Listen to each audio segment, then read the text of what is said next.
Hi YouTube, welcome back to Wtf Rc Cars. So carrying on with the G11P videos, we're working his way through his basic setup and we've got channel speed.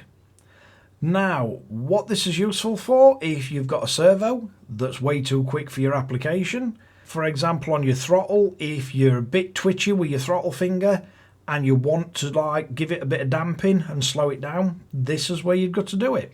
So if we power up as RC and we look at his steering, we can see his steering's nice and quick. So it will keep up with our actual servo. What we can do, we can put a delay. So I'll go to an extreme with this. I'll put in a full 1 second of a delay. This, where it says the first bit is the servo turning out, the return is it coming back. So if we look, if I turn now, it takes a full second to get to the point where I've moved the servo to. But moving back, it moves straight back. If you wanted to match the return speed, we can go on here and we can add it. And I like the way we can do this in hundredths of a second. So hopefully you can see on the RC how it behaves and what it's actually done. Likewise on his throttle, if we move down to that, we can put a delay on his throttle. So you can see as I add more delay, it takes longer and longer to catch up. Now certainly with some drag guys, they've got it set so they just pin throttle, hit a button, releases the brake and off it goes. And they don't have to worry. And basically you can make sure that the RC is accelerating the entire time, but it's a controlled acceleration.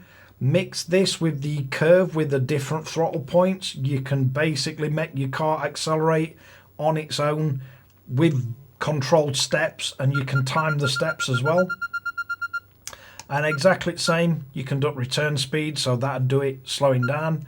And again with the brake, if you add a lot more delay, so if I go full brake, you can see how long it's going to take.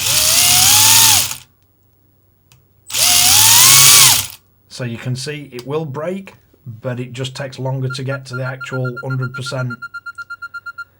But a lot of people do use this, especially with the really high-end race servos.